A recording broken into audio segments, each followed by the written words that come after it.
안녕하세요. 경제 읽어주는 남자 김호석입니다. 키포인트 클래스 지난 시간에 이어서 김상윤 박사님과 계속 이어가도록 하겠습니다. 인사 한번 더 부탁드립니다. 안녕하세요.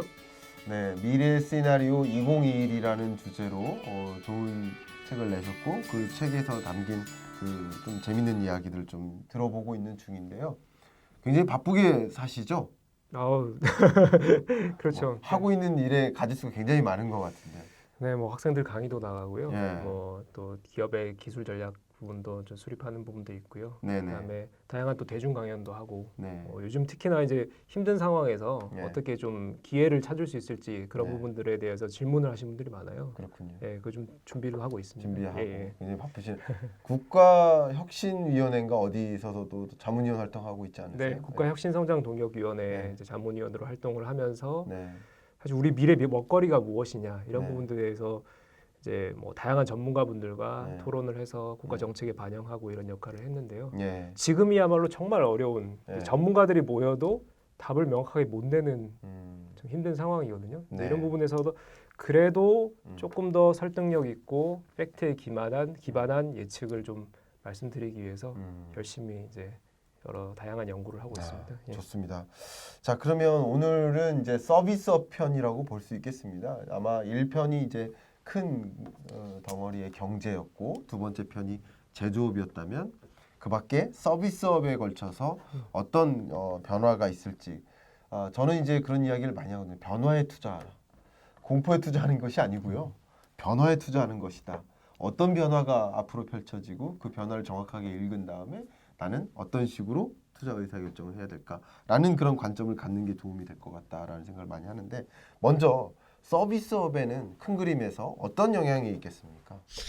우리가 이제 흔히 최근에 뭐 워낙 많은 이제 얘기들이 오고 가고 있는데 특히나 네. 이제 대표적으로 다들 아시는 부분이 이제 언택트 서비스죠. 네. 비대면 서비스가 활성화될 것이다. 이 비대면 서비스라는 것이 그냥 단순히 유통 산업에서는 오프라인 매장에 가서 살 거를 온라인으로 주문을 해서 집 앞에 네. 놔두면은 그거를 이제 가져가니까 배달원과도 마주치지 않고 네. 매장의 점원과도 마주치지 않고 네. 이게 비대면 서비스인데요. 이게 그냥 유통 산업뿐만 아니라 모든 서비스 영역에 비대면화가 진행될 것이다. 네. 예, 이것이 어떤 전반적인 가장 주요한 흐름이라고 할 수가 있겠고요. 네. 예, 이제 그런 부분에서 어떤 서비스 영역에서 비대면화가 빠르게 그리고 효과적으로 일어날 수 있을지 기업들이 자신들이 영위하는 서비스 영역에서의 검토가 필요하고 적극적인 적용이 필요한 상황입니다. 네. 그동안 대면으로 제공해 오던 그런 서비스를 어떻게 하면 비대면화 할까에 대한 고민 이런 것들이 기업들이 당면한 고민이라고 할 수 있겠는데 어쨌든 특징적으로 이 코로나19 사태로 인해서 부각될 만한 어떤 서비스 산업이 있을 거라고 보고 있는데 어떤 것들이 있을까요? 저는 이렇게 전반적으로 모든 서비스 영역이 비대면화 진행되는 것이 큰 흐름이라고 봤을 네. 때 저는 그 기반이 되는 산업을 좀 말씀드리고 싶어요. 비대면화로 전환되고 네네. 있는 흐름에서 기반이 되고 있는 것들이 네, 있다. 예, 맞습니다. 그 부분 한번 말씀해 주시면 예. 되겠네요. 그래서 모든 서비스 영역이 비대면화 된다라는 그리고 우리가 비대면으로 할 수 있는 그런 새로운 또 비즈니스들이 생겨나고 있다라는 네. 그런 측면에서 봤을 때 그 근간에 기반이 되는 산업은 제가 좀 말씀드리고 싶은 두 가지입니다. 네. 첫 번째가 핀테크 네. 산업이고요. 두 번째가 5G 산업입니다. 네. 그럼 왜 이 두 산업이 기반이 되느냐? 네. 그 기본적으로 이제 비대면 서비스, 비대면 거래를 하게 되면은 우리가 어떤 재화를 받고 돈을 지불하는 그 거래가 오고 가야 되는 거죠. 이제 네. 거래가 오고 갈 때 우리가 결제라는 것이 필요합니다. 네. 네, 돈이 오고 가야 되는 거죠. 근데 네. 그런 부분에서 어느 영역의 서비스라고 할지라도 결제라는 것이 필요하기 때문에 네. 그 기반이 되는 핀테크 산업이 이제 네. 우리가 항상 붙어야 되는 거거든요. 그렇군요. 예, 그런 네. 부분에서 첫 번째 핀테크. 그 마치 자동차가 운행이 되려면 도로가 깔려야 되듯이 네. 지금 이런 비대면화된 서비스가 런칭이 되려면 핀테크 지급결제 서비스 영역과 5G라는 것이 기초가 돼야 되겠다. 네. 이런 종류의 말씀이신 것 같습니다. 그런데 그럼에도 불구하고 핀테크라는 영역, 핀테크 산업이라고 해볼까요? 이런 영역에서는 타 경쟁국들, 뭐 대표적으로 중국이라든가 그밖에 경쟁국들과 비교했을 때 아직도 우리나라 좀 미진하다라는 평가를 받고 있잖아요. 네. 대표적으로 이제 KPMG에서도 글로벌 핀테크 기업들 100대 핀테크 기업을 이제 선정을 하는데 우리나라가 그 안에 든 적이 한 번도 없다가 얼마 전에 토스가 하나가 들어갔습니다. 네, 예, 그렇죠. 그 정도 수준인데 그런 이유가 있다고 보면 뭐 어떤 이유가 있을까요? 우리가 이제 핀테크 산업이라고 하면은 네. 워낙 이제 그 언론에서 워낙 많이 나오다 보니까 우리가 일반인 분들은 토스, 네. 카카오뱅크 이런 걸 떠올리시잖아요. 이제 네. 이 부분은 이제 인터넷 전문 은행이라고 하는 영역입니다. 네. 그래서 이 은행들이 우리 기존의 전통적인 은행이 갖고 있던 영역들 중에 일부를 네. 이제 뭐 예를 들면 예금이라든지 음. 대출이라든지 이런 거 일부 서비스를 하는 형태로 허용이 된 거죠. 네. 그럼 기존에는 왜 안 됐었냐? 네. 우리나라 전통적으로 우리나라의 금융 산업은 네. 어느 정도 규제 산업이라고 볼 수가 있었죠. 그래서 네. 그 기본적으로 갖고 있던 그 기본적으로 그 형성되어 있던 금융 산업 금융 기업들이 이제 어떤 이 금융이라는 산업 자체가 되게 특수성이 있기 때문에 이 기업들이 비즈니스를 영위할 때 다양한 어떤 정책적 지원을 받았습니다. 네. 그런 부분에서 보호를 받은 거죠. 네. 그런 부분에서 우리가 새로운 혁신 기술들, 혁신 비즈니스들이 들어올 수 없는 어떤 산업적인 구조가 있었고 이게 뭐 어떤 게 이 규제가 좋다 안 좋다의 영역이 아니라 우리나라는 그런 선택을 했다는 겁니다. 네. 네, 그러다가 이제 2008년 들어서 네. 인터넷 전문 은행을 우리가 좀 제한적으로 허용하겠다. 네. 국가적으로 이제 정책을 이제 변화를 시켰고 네. 거기에 이제 첫 번째로 진입한 기업이 토스와 카카오뱅크라고 볼 수가 있는 겁니다. 이제 이렇게 이제 토스와 카카오뱅크라는 인터넷 전문 은행이 핀테크 영역의 대표적인 대표 주자이긴 한데 네. 사실 핀테크 산업 글로벌리 핀테크 산업 전체를 보면은 인터넷 전문 은행이 차지하고 있는 지급 결제 산업 요 산업 자체는 일부 영역입니다. 그렇죠. 예.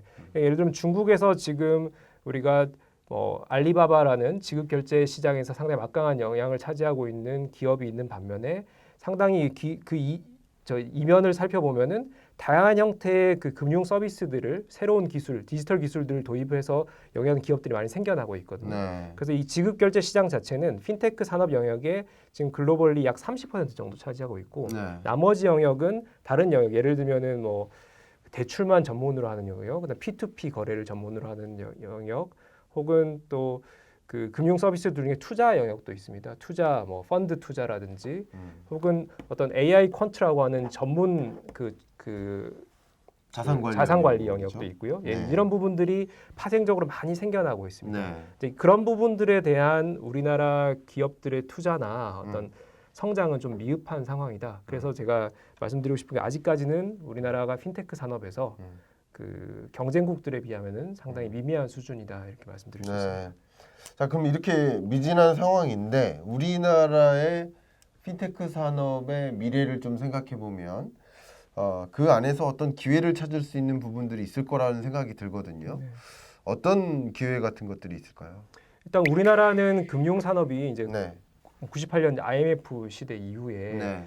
그 이제 일부 금융 기업들이 도산하는 과정, 이제 구조조정, 산업 구조조정의 과정을 거치면서 지금 현재 시점에서는 상당히 그 4대 금융 지주사 중심으로 해서 네. 어느 정도 우리가 좀 탄탄한 경쟁력을 자국에서 우리나라 내에서는 확보하고 있다 이렇게 말씀드릴 수가 있는데 네. 이것이 사실 혁신, 이제 와해성 혁신이라고 그러죠. 새로운 기술이나 새로운 비즈니스가 들어와서 기존 산업을 붕괴시키고 변화시키고 또 진일보시키는 이런 와해성 혁신이라는 측면에서는 이런 부분이 상당히 오히려 제약이 되고 있죠. 네. 예. 그래서 기존에 갖춰져 있는 상당히 탄탄한 체제가 어느 정도는 이렇게 균열을 일으키면서 새로운 혁신으로 가야 되는데 네. 우리가 지금 4대 금융 지주 중심으로 해서 어떤 탄탄한 어떤 그 금융 산업에 어떻게 보면 좀 정책적 보호를 받으면서 네. 입지를 구축하고 있다 보니까 새로운 플레이어들이 들어올 만한 기회가 많이 없습니다. 사실 네. 이제 이런 부분에서 우리가 이제는 뭐 데이터 3법도 통과됐고요. 네. 그다음에 올해 말에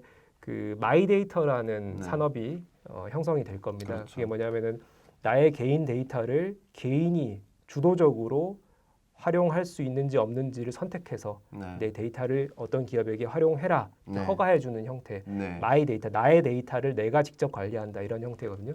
이제 그런 어떤 산업적인 어떤 제반 환경이 구축이 되면은 네. 다양한 금융 정보들이 다른 연계 서비스, 연계 정보들과 이제 그 다양한 파급력을 가질 수가 있습니다. 네. 그런 부분에서 새로운 플레이어들이 들어올 만한 기회들이 계속 생겨나고 있는 거죠. 네, 이런 부분에서 기존의 금융권과 새롭게 생겨나는 혁신 기업들이 얼마나 잘 경쟁과 어떤 그 협업을 통해서 이런 그 산업 생태계를 조금 더 진화시킬 수 있을지 이제 그런 부분들에서 기회를 많이 찾아봐야 될 것으로 생각합니다. 네, 지금 말씀하신 것처럼 우리 핀테크 산업이 여타국에 비하면 아직 미흡한 상태이고 그 미진한 이유 중에 하나가 또 규제라고 볼 수 있는데 방금 말씀해 주신 것처럼 규제라는 영역, 특히 데이터 3법 같은 것들이 이제 완화되는 과정이고 마이데이터 산업도 크게 육성되는 과정이고 공공 빅데이터의 개방이라든가 이 금융 서비스, 특히 핀테크 영역의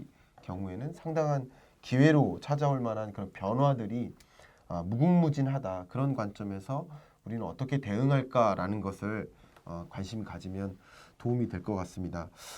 이 미래 시나리오 2021에서 밝혀지는 여러 변화, 특히 뭐 제조업의 변화, 서비스업의 변화, 특히 이제 서비스업 중에서도 금융 서비스의 변화를 중심으로 좀 이야기를 많이 나눈 것 같습니다.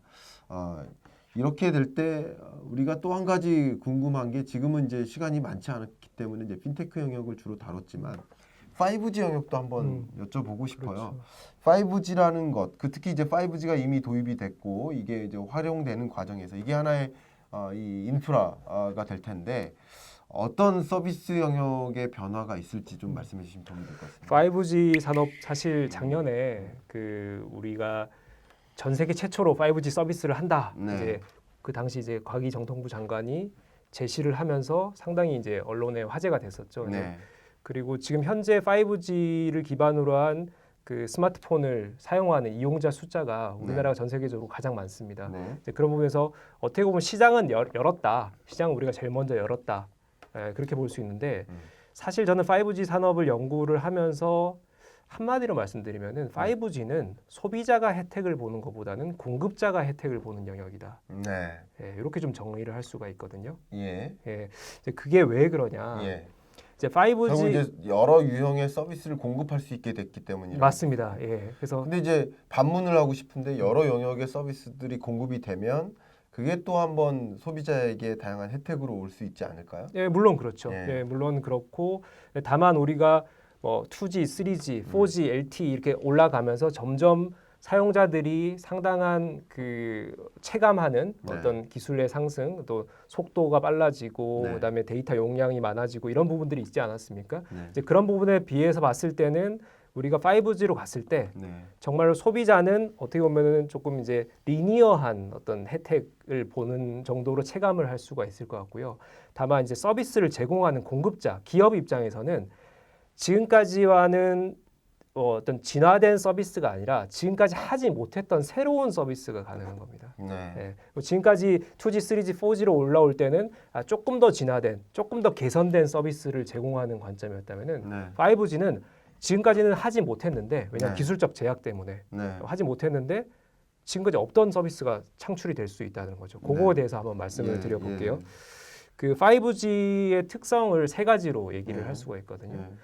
첫 번째는 초고속이고요. 네. 두 번째 초저지연, 네. 그다음 세 번째가 초연결입니다. 네. 5G가 이제 우리가 올해 이제 어느 정도 인프라가 자리를 잡는 시기라고 치면 2021년에 이게 적극적으로 활용되기 시작하면은 그렇죠. 5G의 유망한 영역들이 많이 생겨날 겁니다. 네. 어떤 부분들이 있냐면은 기본적으로 초고속의 대용량의 데이터를 활용하는 부분, 네. 그리고 실시간의 데이터를 활용할 수 있는 부분들이 생겨날 수가 있는데요. 예를 네. 들면은 우리가 영상 컨텐츠라든지 네. 혹은 VR, AR과 같은 개인화된 맞춤화된 컨텐츠들이 네. 상당히 어떤 고속의 전송도 필요하고 고용량의 어떤 그 전송이 동시에 필요한 영역이었습니다. 이제 그런 부분에서 우리가 이제 3D 영상 컨텐츠들이 많이 활성화될 수 있다. 네. 그럼 이제 기본적으로 OTT 산업을 생각할 수가 네. 있죠. 네. 그러면 집에서 가만히 앉아서 정말 고화질의 어떤 TV가 갖춰져 있다면 고화질의 상당히 실시간으로 뭔가 소통하면서 영상을 받아볼 수 있는 환경.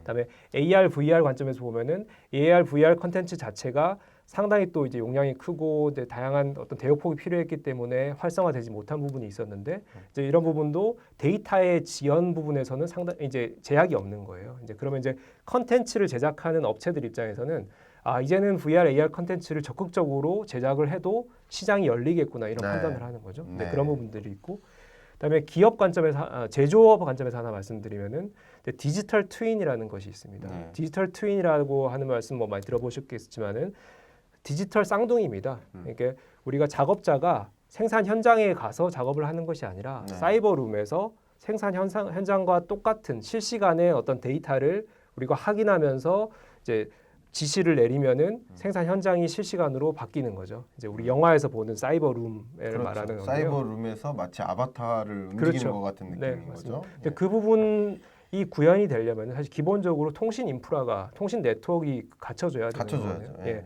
예를 들면 정말로 빠르게 미세하게 일어나는 공정들은 0.0001초 단위로 움직일 수 있습니다. 이제 그런 부분들이 내가 명령하는 시점과 생산 기지에서 반영되는 시점이 뭔가 지연이 있으면은 이거는 구축이 안 되는 거죠. 네. 이제 이런 부분에서 디지털 트윈이라는 영역도 제조업에서 적극적으로 활용할 수 있고 이제 스마트화되는 어떤 과정을 가져갈 수 있다. 마지막 하나 산업적인 측면에서 말씀드리면 스마트 시티 산업을 좀 주목해 볼 필요가 있습니다. 네. 왜 그러냐면 스마트 시티 산업이라고 하는 것이 단순하게 말하면은 다양한 기기들이 데이터를 실시간으로 주고받으면서 이렇게 맞물려서 다양한 활동이 일어나는 어떤 상황이거든요. 예를 들어 네. 스마트 빌딩 안에 센서들이 뭐 수천 개가 깔려져 있고 이 데이터를 서로 실시간으로 주고받으려면은 이것도 통신 인프라가 중요한 그렇죠. 영역이죠.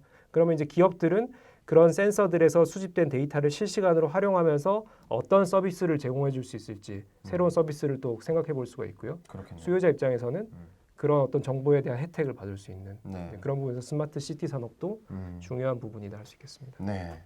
야, 벌써 긴 시간 저랑 함께 달려온 것 같아요. 정말 2021년의 미래 시나리오 여러 가지 측면, 제조업의 변화, 또 서비스업의 변화까지 또 기술적인 측면을 감안해서 어떤 변화들이 이렇게 청사진처럼 이렇게 좀 그려지는 그런 모습이라는 것 같아요.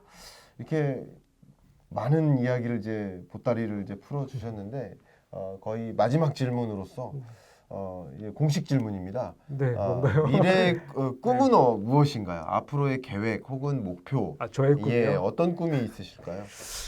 당황스러운데요. 당황스러워요? 예, 질문에 없던 거 아닙니까? 제 개인의 꿈은 일단 제가 하고 있는 영역에서 전문성을 쌓는 게 중요하고요. 저는 네. 일단 그 뭐 일반인 대중들에게 좀 더 많은 영향력을 주는 어떻게 보면은 무슨 뭐 정치인이나 기업가가 아니라 전문가, 제 영역이 있는 전문가로서 제 영역에서 좀 영향력을 줄 수 있는 그런 지식을 많이 전파하는 그런 이제 역할을 하고 싶은 거고요. 그게 뭐 지금 하고 있는 교수가 될 수도 있고 뭐 다른 어떤 전문가가 될 수도 있지만은 그런 쪽으로 이제 계속 지향을 하고 있습니다. 그렇군요. 네. 오늘 긴 시간 좋은 말씀 대단히 감사하고요. 앞으로 어떻게 제조업과 서비스업에 걸쳐서 변화가 일어날지를 내다볼 수 있는 시간이 되었던 것 같습니다. 이번 키포인트 클래스 김상윤 박사님과 함께 마무리하도록 하겠습니다. 감사합니다.